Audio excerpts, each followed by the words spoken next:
Princess. While most of us can only dream of the title of princess, the idea of being a princess has always had a mainstay in girl centered media and vernacular. Aside from those who find themselves lucky enough to actually be called princess, the title over time has turned into a pejorative word to describe women and more specifically, girls or women with childlike tendencies. From terms of endearment between family members to sideways compliments on spending habits and even downright insults. The idea of princess has many faces. Co opted mostly by adolescent girls in dreaming of a beautiful fantasy life where there are singing dishes, birds that help you get dressed, and of course, a charming and handsome prince to whisk you off into the lap of luxury. Bonus points if there's a fairy godmother included. We use the idea of princess to uplift girls and to allow them to feel precious, cared for, protected, and provided for. Princesses are important. Princesses are loved. Princesses are pampered. For girls who are lucky, you get to experience this in real life, not just in daydreams. And for the majority of us, grow up attached to watching princesses and imagining yourself in those big castles and beautiful gowns and seeing mice. And while the idea of little girls as princesses is old as time, a company came along that would capitalize on the idea of princesses and turn it into a cultural symbol of girlhood forever.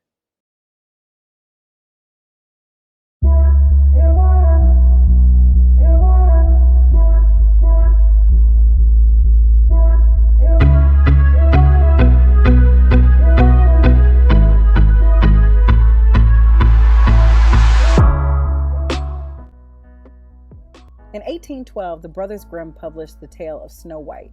The classic German fairy tale includes the story of a young girl who befriends seven strangers and is being essentially hunted by her wicked stepmother. Over time, this classic fairy tale has been translated and retranslated into multiple languages and essentially is told in many variations all around the world. In 1947, a new variation was introduced to the world in the form of the animated movie from Disney, which broke ground as one of the first full-length animated feature films and the first produced in the United States. Breaking technology barriers at the time, Snow White was no longer a classic fairy tale or a new type of media. She was the very first Disney princess.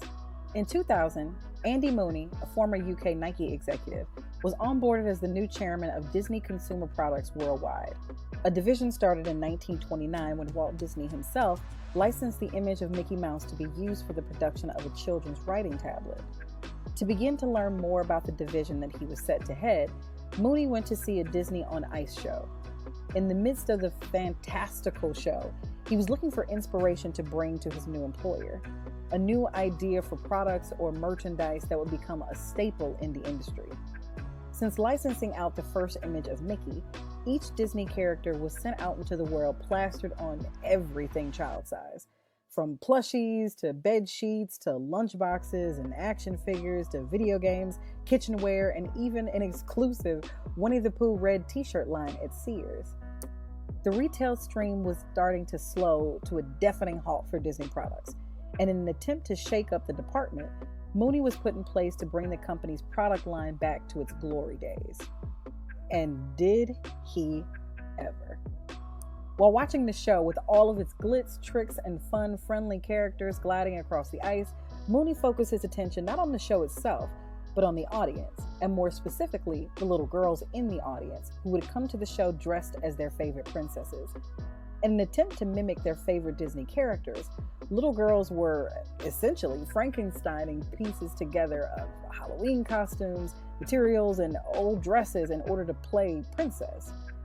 Mooney was inspired. From there, he and his team established the Disney Princess brand, essentially creating a private member-only club for Disney characters that fit a very specific set of criteria. Building up a brand means that you want it to stand out and feel exclusive. This often means that members will be based on guidelines and strict criteria to ensure that not everyone finds themselves on the inside. The Disney Princess brand was no different. While in the basic sense of being a princess, the eligibility requirements are simple. Be the daughter of a king and queen or marry a prince. Simple. But the Disney Princess eligibility requirements are a little bit more intricate. According to the Disney Princess Fan Wiki, the character must have a central role in an animated Disney or Pixar film. The character must be human or have a humanoid appearance, which is why Ariel and formerly Tinkerbell qualified. The character should not be the star of a sequel. The character must be royal by birth, royal by marriage, or do a heroic deed, as in the case of Mulan. The character's film should not have been an overwhelming success or an underwhelming failure. So, for an overwhelming success, think of Anna and Elsa from Frozen. The girls are literally princesses by birth. However, they're not included in the brand of Disney princesses. Because the brand of Frozen is such an overwhelming success on its own, they actually stay with the Frozen brand. They're their own house. In that way, all the other princesses stand a little bit separately. As far as an underwhelming failure, think of Kida from the Atlantis City of Lost Empire. The movie didn't do so good, so they just said, to hell with Kida, essentially. Along with it, the character must have a massive appeal and recognition by viewers and audiences.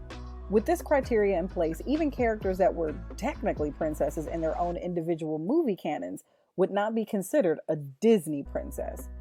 Along with other marketing practices like having the princesses face in different directions in order to maintain their specific methodologies, never acknowledging each other's presence in promotional materials, and holding live in-person coronations for each newly inducted member, the Disney princesses were a spark of marketing genius. The brand steadily became the top seller of consumer entertainment products globally, and with it, the princesses themselves became a symbol for little girls. Disney had become the gold standard when it came to child-centered media. In every aspect of the child's experience and entertainment, Disney and its characters and stories were the memories that became our childhoods. With that large of an influence, it's no wonder that there began to be a lot more scrutiny on who the princesses were and what they represented.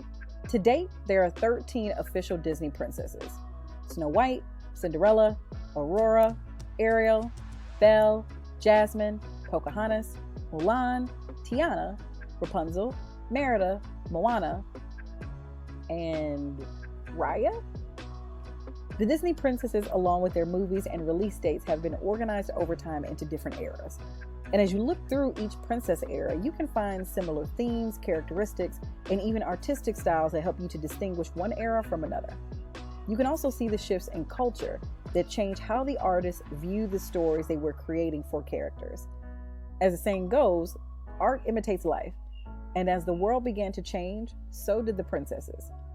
The classic princess era consists of our most veteran ladies: Snow White, Cinderella, and Aurora, aka Sleeping Beauty. The classic princess era spans from 1937 with the release of the groundbreaking Snow White and the Seven Dwarfs and ends in 1960 after Sleeping Beauty hit the silver screen.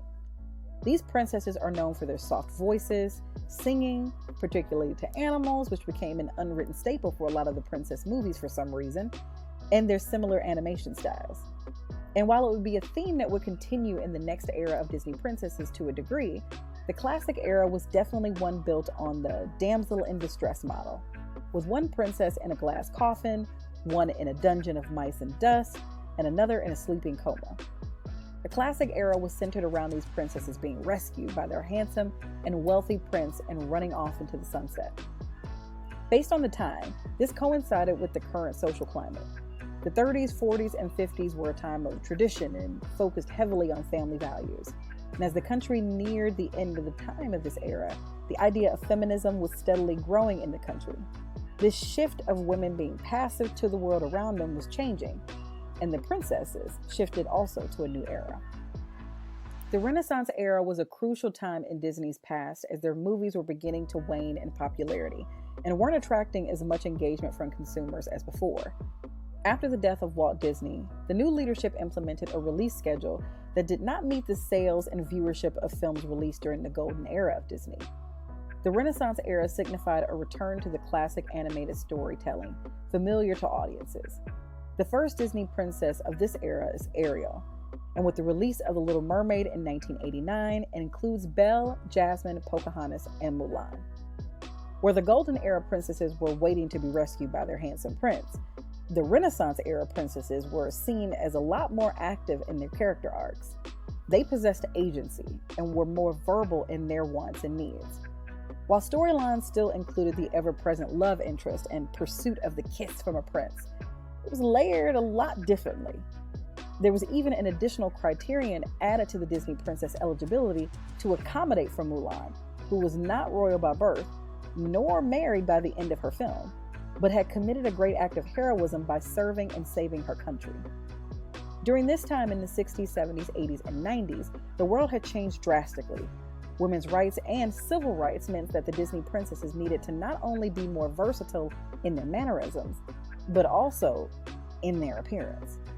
As these girls were gaining popularity, they were forming their own unofficial brand. Little girls were flocking to these films and identifying with the characters on screen. With the inclusion of princesses like Jasmine, Pocahontas, and Mulan, the pool was beginning to widen. And more little girls of color were beginning to able to see themselves in these popular films centered on a female protagonist. The modern era princesses helped to completely break the mold of what the old school princess movie would consist of. No longer was she passively living in squalor waiting to meet a rich prince to rescue her. She was the star of her own show, only casually meeting her love interest, if there even was a love interest along the way. Tiana, Rapunzel, Merida, and Moana were truly the definition of modern. Beginning in 2009, the modern era began as the country was inside of a shift itself. Barack Obama had been elected as the first Black president of the United States, and technology was ever transforming the way we experienced our world.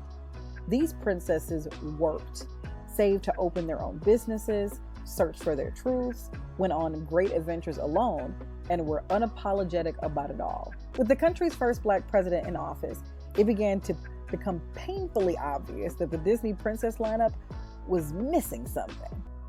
While there had been other Disney princesses of color, it didn't go unnoticed that before 2009, there wasn't a princess that little Black girls could identify with. Thus marking the beginning transformation into the Disney princess lineup was the introduction of Tiana.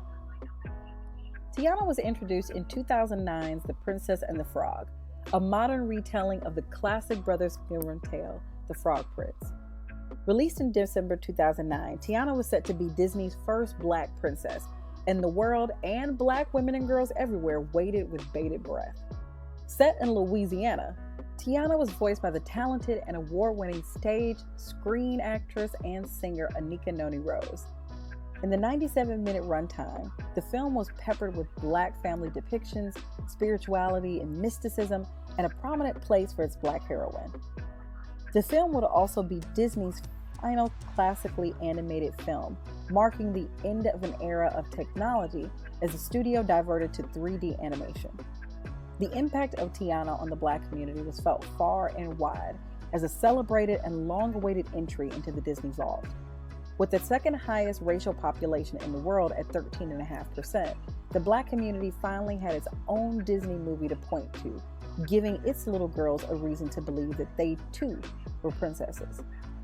As the princesses and their representation of more and more little girls continue to grow, it is important that the media giants such as Disney continue to implement diversity, equity, and inclusion into their films. With the expansion of success of all of Disney's latest endeavors that have been working to continue expanding their roster with the confirmation and addition of Raya in Raya of the Last Dragon, Disney's first Southeast Asian princess, and Elena of Avalor, Disney's first Latin princess.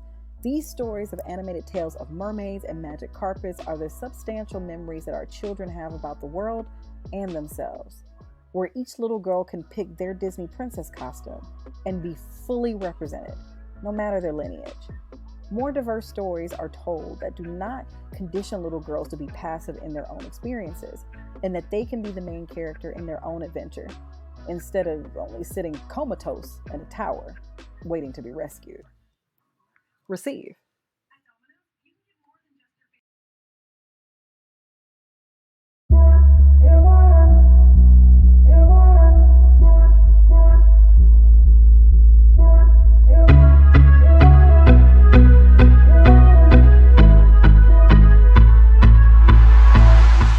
Thanks for stopping by and hanging out all the way to the end. While you're here, make sure you like, comment, subscribe, and share it with anyone who can and should receive. Be sure to check out the blog at mickeyjking.com to follow the Libra story and see more content just like this one. Join our Patreon and become a member of the Zodiac Club to get the newsletter, find out exclusive on new content that's coming up, and to help contribute to this channel. I'm Mickey, and until next time, it's just me, my melanin, and a mic. Bye.